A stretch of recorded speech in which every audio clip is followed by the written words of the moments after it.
What's up, y'all? I'm Leon Frierson, former cast member from Nickelodeon's All That and co-host of the Prime Nostalgia Podcast. And I'm here to ask you to join me in watching the Michael Finkley Show weekly on YouTube. Now, I've been on the show, so I definitely know it's a platform where you'll be educated, informed, and inspired. Now, don't forget to subscribe, and I'll see you on YouTube. My bossy and my crib. Just to make it. Just to make it. I've been working all my life just to make it. Just to make it. Just to make it. I've been working all Welcome to the Michael Finkley Show. Thanks for joining us today. Y'all, so many things are happening in the world. Still shootings and injustice or what have you, but we know that we can only do so much. But what we can do is still make a difference in the world that we're living in. So continue to fight the good fight. We're continuing to voice our opinions. We're continuing to assist in voting in our persons, our officials on state level, city level, government level, federal level, to make a difference in the world that we live in today. So y'all continue to strive for the good fight of faith and continue to stand for what is right, the side of right. Again, so much is happening in the world. We can only continuously keep one thing in mind, that prayer changes things. So continue to pray as we continue to fight for what we believe in. Y'all, today's show is another good one. We have Matthew Askren with us, and he talks about his awesome business, and along with his business comes some delicious treats, I tell you. So don't you go away. We'll be right back. Coming up, we have Matthew Askren with us. We'll be right back. Hi, I'm Thomas Anthony Jones. You might know me from Good Trouble or This Is Us. I encourage you to watch the Michael Finkley Show on Roku TV and on YouTube. Don't forget to subscribe. Hey everybody, my name is Arthur Vernon R. Matthews Jr. I just wrote a new book called Family Ties, and I also want to say a special shout out to one of the kids that I mentored and has got his own TV show on Roku, Michael Finkley, and this is 100th episode. So if you guys want to really hear about this book and see what's going on, check out Mike Finkley on The Finkley Show.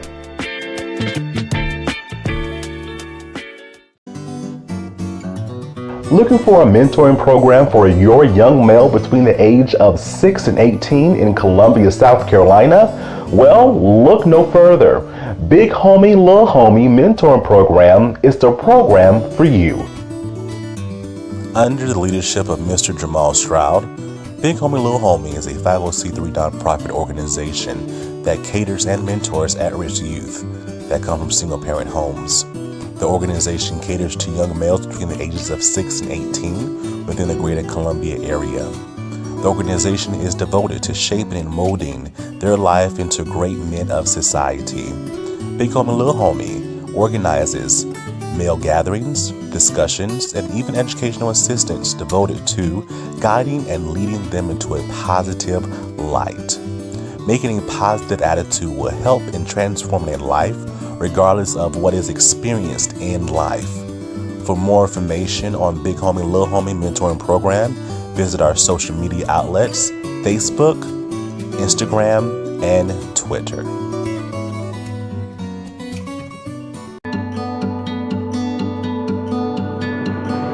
Everybody, welcome back to the Michael Finkley Show. Now, our next guest, he is an entrepreneur in his own right. We're talking with Matthew Askren. Matthew, thank you for being with us today. Hey, thank you, Mikey. It's always a pleasure to chat and happy to be on the Finkley Experience. Oh, you're welcome. You're welcome. Oh, I'm so excited. I'm very, very excited to chat with you. So much support within the social media realm that you have for us, and we really appreciate you. So I must ask and start with this question. When were you first introduced to the baking world, the food world in your own right, growing up?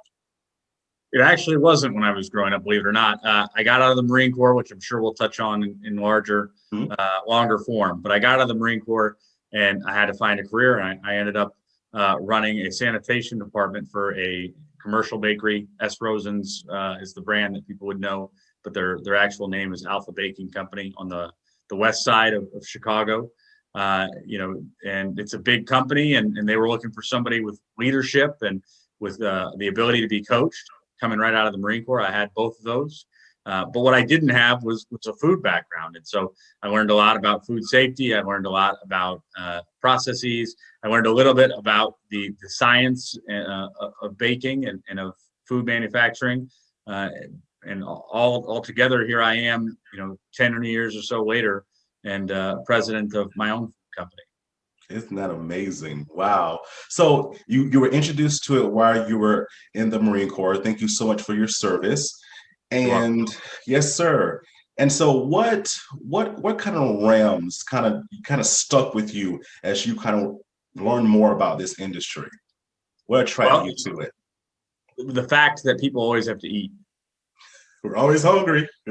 Yeah, that's true. And so as I journeyed through business in general, I learned that investors and that private equity firms and things like that, they love anything that generates a subscription. They love to have a subscriber, if you will. And so food serves that purposes. If the companies that I've worked at, whether, again, Alpha Baking Company, making hamburger and hot dog buns for all the big food spots in Chicago, right? When people go to Chicago, they subscribe essentially by grabbing a Chicago-style hot dog using an S. Rosen's bun. I worked for Tootsie Roll and their various brands. Every Halloween and every Easter, every Valentine's Day, people have essentially subscribed to that, right? So that is a big theme that I've gone with. If you look at Smithfield, the world's largest pork producer, I ran plant at Smithfield. When you order your pizza and you get that sausage or that pepperoni, in many ways, if that's your norm, if you're like a lot of families growing up and Friday night was pizza night, and you had to eat the pepperoni, whatever, in many ways you were subscribing to that.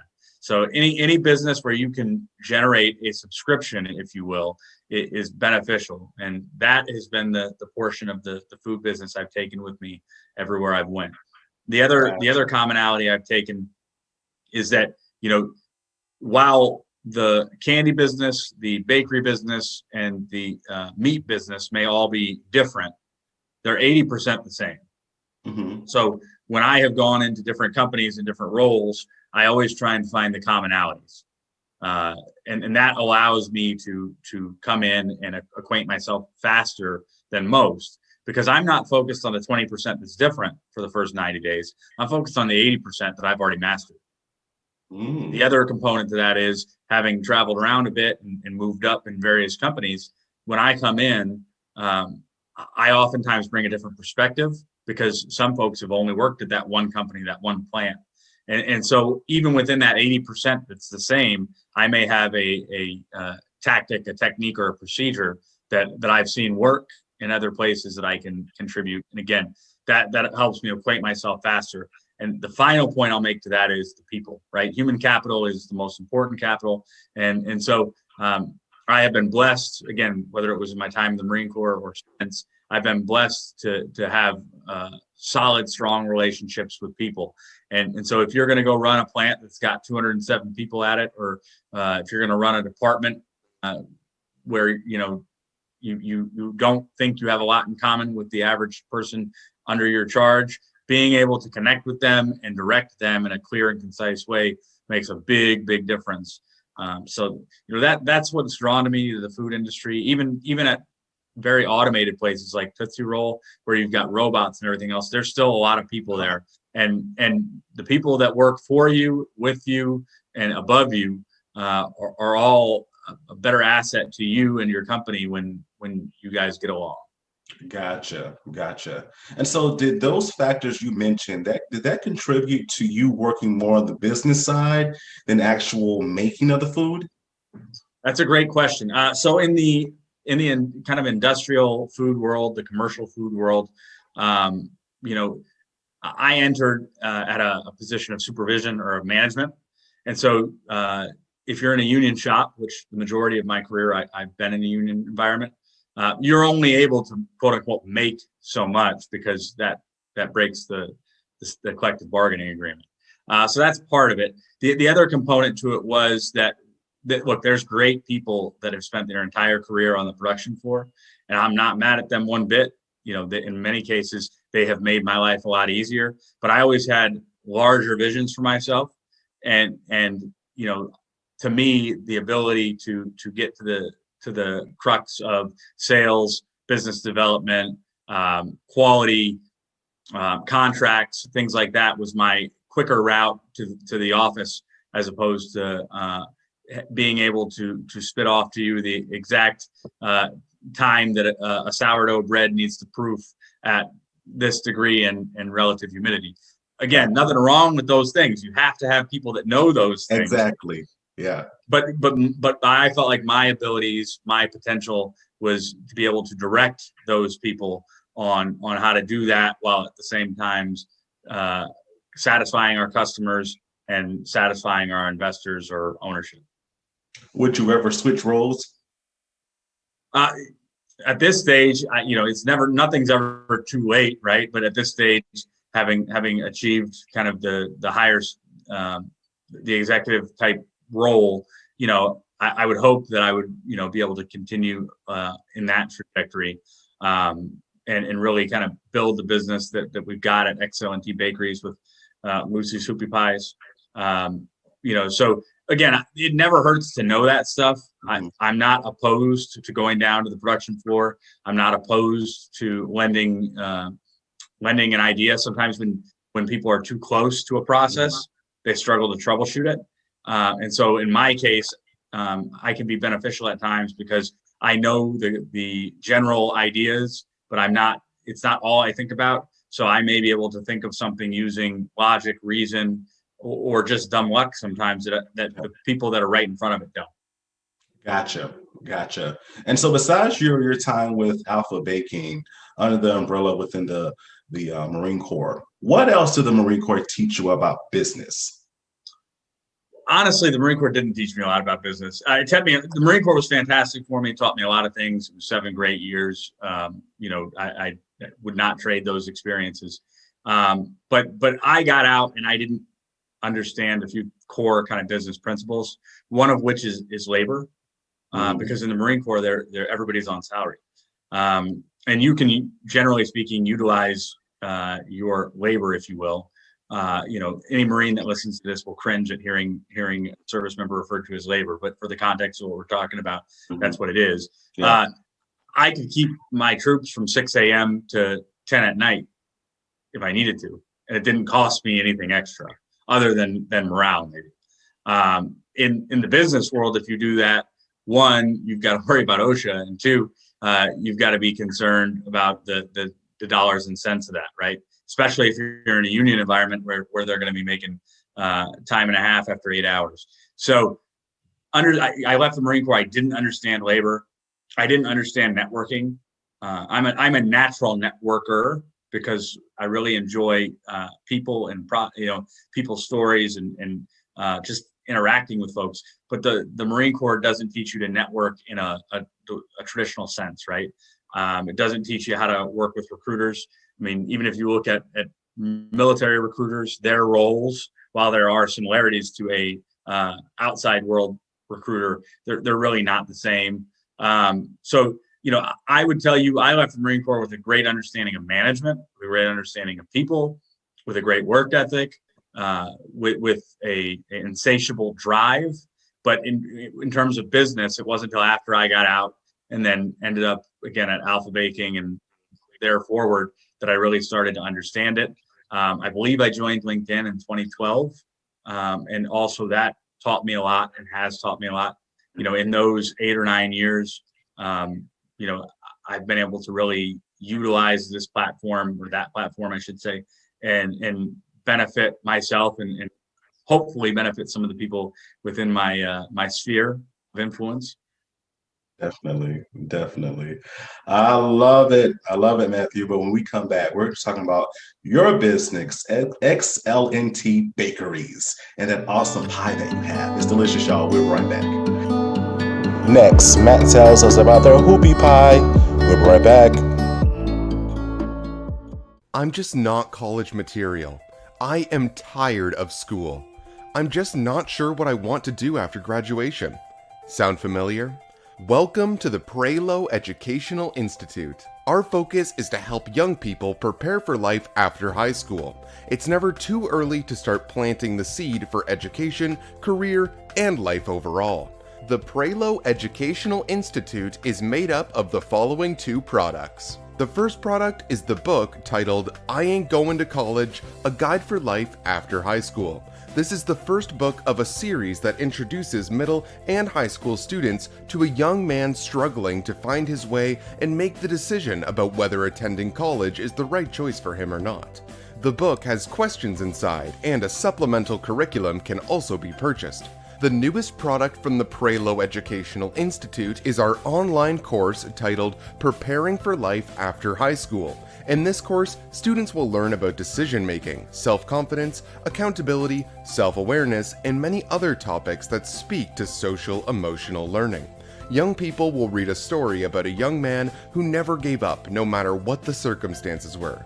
The course is interactive and has questions, quizzes, and video. Do not wait until your child or student is a senior in high school to start planning. Enroll today. To enroll and learn more, please visit www.speakerauthormarlowe.com. She is flexible and she is a multitasker. She is a wife, a mom. She is city councilwoman.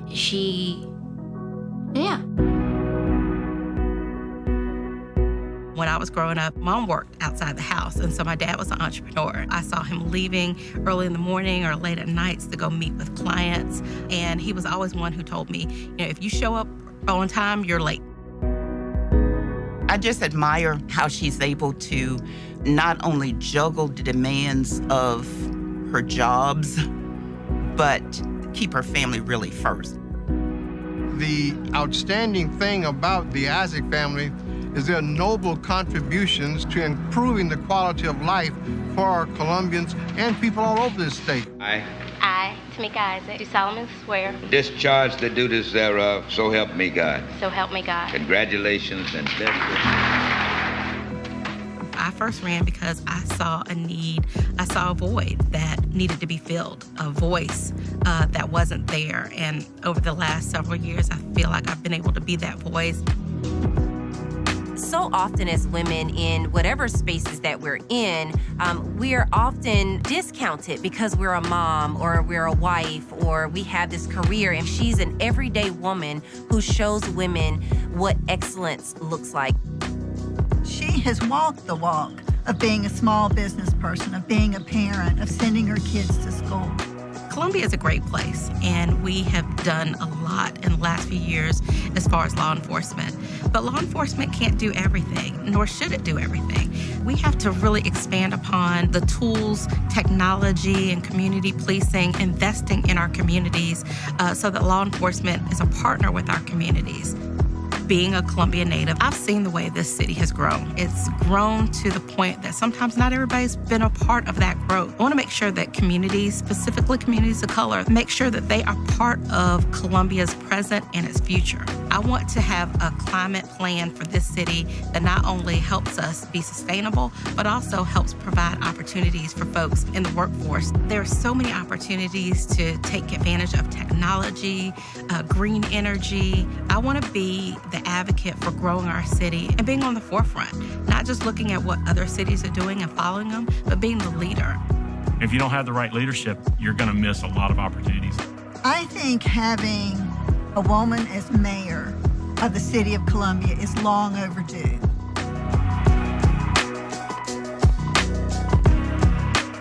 I'm Tamika Isaac Devine, and I'm running for mayor of the city of Columbia.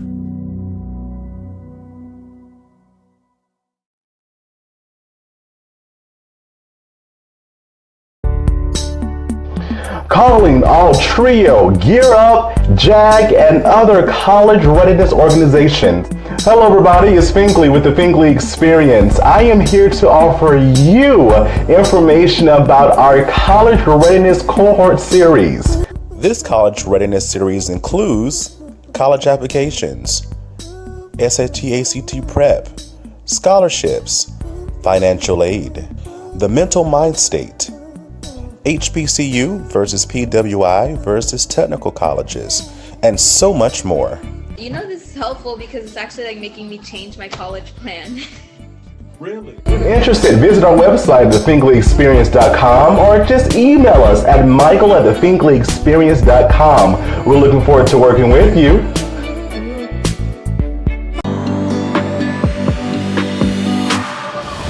Hello, everybody. Welcome back to the Michael Finkley Show. We are still chatting with Matt, and now we're going to talk about his cool business, XLNT Bakeries. Matt, tell us all about it, please.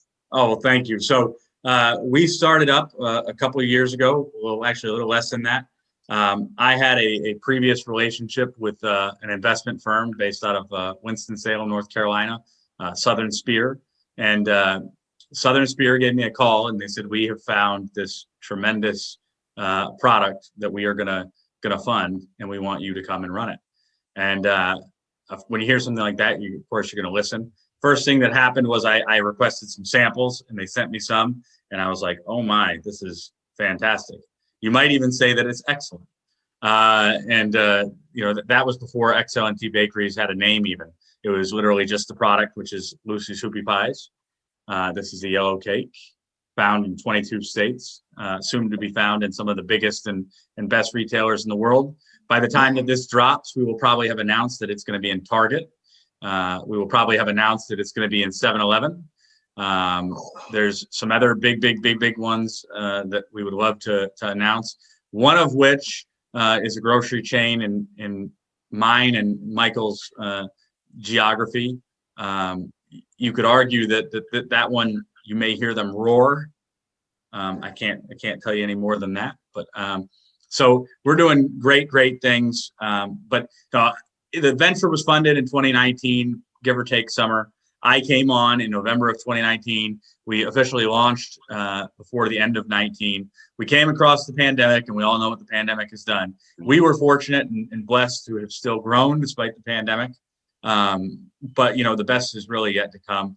Also, by the time this drops, we will have announced that we are launching a new line of shelf-stable products. So the HOPPIE pie has to be served out of the open-air cooler in your, whether it be in your grocery store or your convenience store next to the sandwiches. We've got one that will go right on the shelf.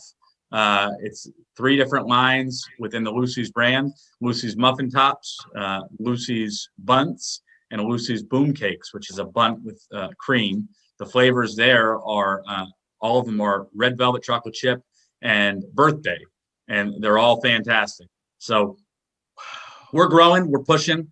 You know, running a startup during a pandemic is very exciting, but also comes with its own unique challenges. And we're really excited to kind of continue that growth all the way from Pennsylvania to Alaska. I love it. That's some amazing things. And when you said you're selling muffin tops, just the tops? Yeah, so it's a muffin top, and it'll come in a package similar to the HOPPIE pies, although not the same. It's a little smaller, so it's going to have a peak on it. And basically, we have a customer that said, "Hey, we want to see something different and unique." And that customer's Travel Centers of America, TA, the largest truck stop in America. And they said, "We want to see something different and unique. Send us what you got." We did, and that was one of the ones that they selected. And so we're now commercializing that. So those will be produced in April and available for wholesalers and retailers to have. We've got commitments already from about 4 different retailers, and we think that those have even more potential than the HOPPIE pie, because the HOPPIE pie requires, you know, that your convenience store have refrigeration. And as you know, Michael, living in the South, and as I know now living in the South, there are a lot of convenience stores that you know, the only refrigeration they've got is for the distilled beverages and the soft drinks. And so the shelf stable would be able to go into all of those. Wow, amazing, amazing. So in the next 5 to 10 years, where do you see this company placed?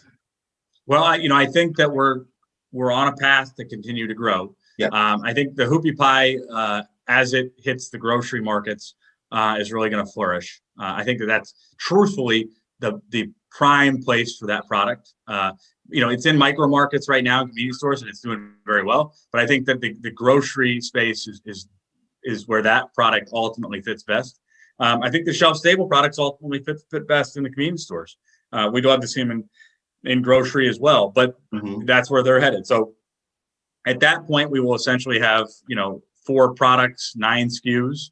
And I'm sure that we will continue to grow, possibly into some private label business, and on further. But we think XLNT is going to be a strong, diversified business, and it's our job to just kind of shut up and execute and make that happen.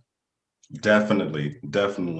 Y'all, I was able to try the pies, and I tell you, they are delicious. They are delicious. I tell you, they were amazing. They blessed me. They really blessed me. It's all about the cream, Michael. And you know this. This is what we love in the South. Matthew, we love it all. We love it all. And so within this business, as you're working and you're striving to make it better, you're improving many aspects. What would you tell someone that is looking to start their own business? How would you counsel them or advise them into that process? That is a fantastic question. It's one that I deal with relatively regularly. Because I do get quite a few people that reach out to me on places like LinkedIn and oftentimes service members, although not exclusively. And what I often share to folks is you've got to have a plan. And that plan doesn't have to be your mom or your dad's business plan.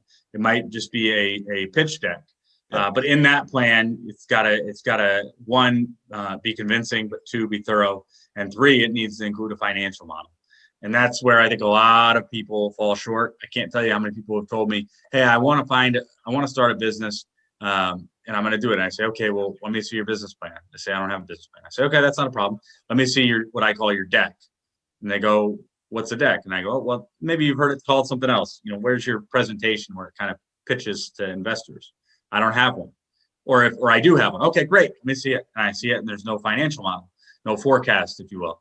And I explain to them that if you want to get capital, because most people looking to deal with business need capital. Otherwise, if they had enough money to kind of do what they wanted, they wouldn't be trying to start a business.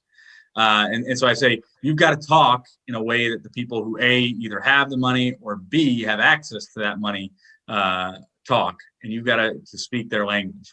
And that is through that financial model. And so the biggest thing I would tell people is have your I's dotted and your T's crossed, because passion is fantastic. You have to have passion. But here's the thing. There are people that are passionate about a million things. The amount of people that are able to convert that passion into a repeatable process is much smaller. So that's a big part. I would also say network, and I don't just mean network with your old baseball coach when you were 12 years old, although that's great too. Network with people where you can have mutually beneficial relationships. And really, the last thing, and this seems to be a more recent phenomena, is whatever you do, don't burn bridges and ghost people. And because the example I would give you is myself and the firm that funded the Hoopie Pie got acquainted with one another years before XLNT Bakeries happened. And so if I didn't treat that relationship as an actual business relationship, then they would have found somebody else. They wouldn't have reached out to me. If I had ghosted them or been unprofessional when things didn't work out exactly how we hoped they had, then there's never a second, third swing at what's going on. And that's the other thing in business. There's a lot of good ideas that get talked about and for myriad reasons don't actually come to fruition. That's not anybody's fault. That's just how business works. That's why you continue to chop away until you find one that can get funding and can go forward. Gotcha. Wow. Awesome jewels here, y'all.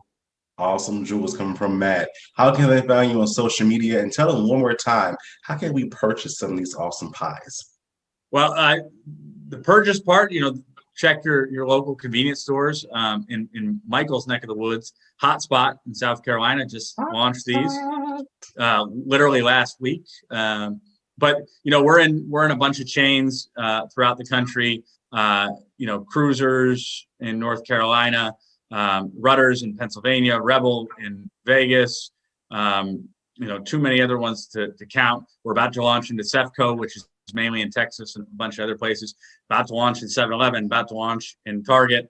So just a lot of places. It unfortunately the distribution part of this industry is relatively fragmented. So it's hard to give you just a one answer. If you live in the West Virginia and Appalachia area, Gomart and Parmar both carry them. So yeah, we're a lot of places and continuing to grow. You can find our website, which is XLNTbakeries.com. You can find us on LinkedIn at XLNT Bakeries. You can find us on Facebook at Lucy's HOPPIE Pies and at Instagram, Lucy's HOPPIE Pies. You can find me on LinkedIn, Matthew Askren. Same last name as the famous fighter, but different first name. Let's connect and let's get some HOPPIE Pies in your life. All right, you need him in your life, y'all. I'm talking from experience. You need him in your life. Matthew, thank you so much for being with us, telling us about your awesome business, sharing your words, your wisdom, and your knowledge. Y'all, you have to go get that pie. Please go get the pie. I'm telling you. Thank you, Matt, for being on. Thank you. Back in a moment.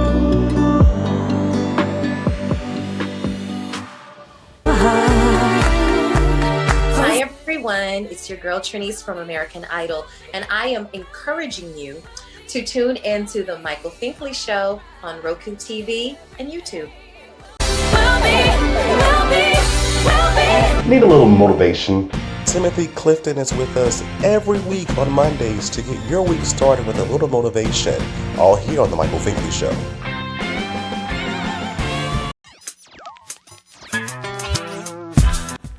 What's up, everybody? This is Ryan Toby. You know me from Sister Act 2, Mr. Oh Happy Day, and the hit R&B group City High. I'm welcoming everybody to join and tune into the Michael Finkley Show on YouTube and also on the Greater Works Network on Roku TV. Don't forget to subscribe.